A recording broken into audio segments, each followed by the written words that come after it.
เจ็ดสีนี่คันครับนี่ครับทีนี้ที่เสียบก็อยู่ใกล้เท้าเห็ดเลย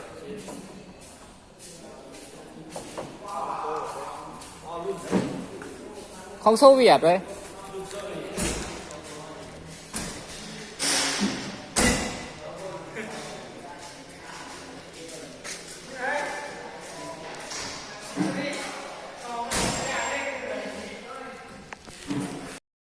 ไม่ได้ถอดวะถอดแล้วลองตีดู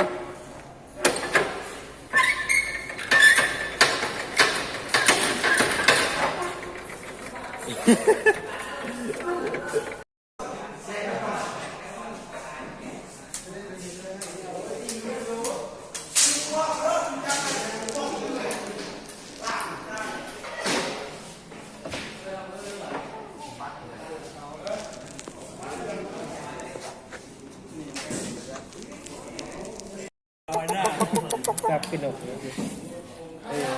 มันไทยก็มีว่ะมันเป็นน้อยตัวน้อยมันเป็นอันเดียวหรอ หล่อสวยแห้งขุด คือเราอันหันกวบหล่อสวยแห้งกับถึงน้ำพวกแห้ง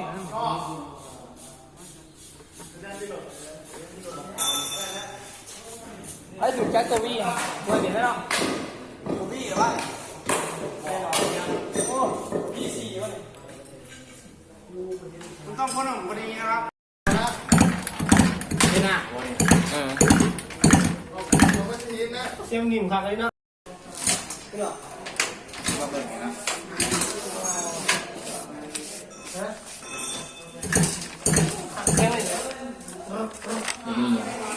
ี่ดูบนตัวนี้ถ่ายรถ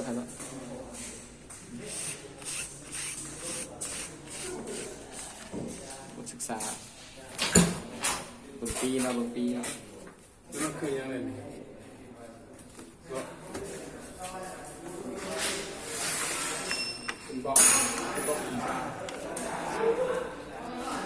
มีของไฟกับโบโหเนาะน่าจะเป็นรุ่นทอนอันนี้เนี่ยคือซีมีแบบโทนเสียงของยังมีของตัวเองแบบทางสายนะตัวนี้ก็1,998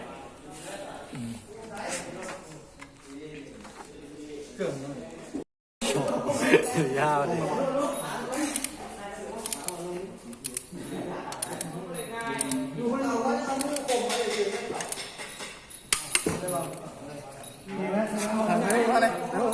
มาทำไม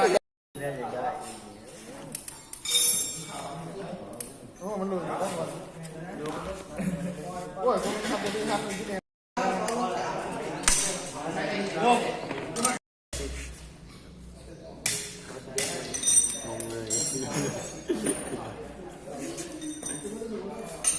เองบุญ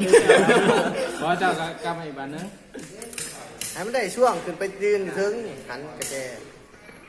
เล็บไปยืมเพื่อน อีกบันนึง เริ่มได้แล้วเริ่มตัวนี้ไปกระเป๋าคนนี้ตันแล้วลงมีแล้วลงบ่ได้แล้วลงมันทันบ่ได้ม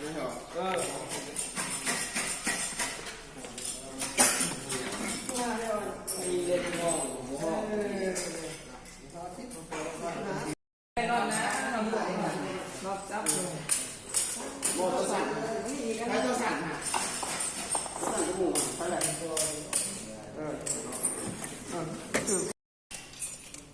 เอาจมูกครับเอาจมูกเอาอันนี้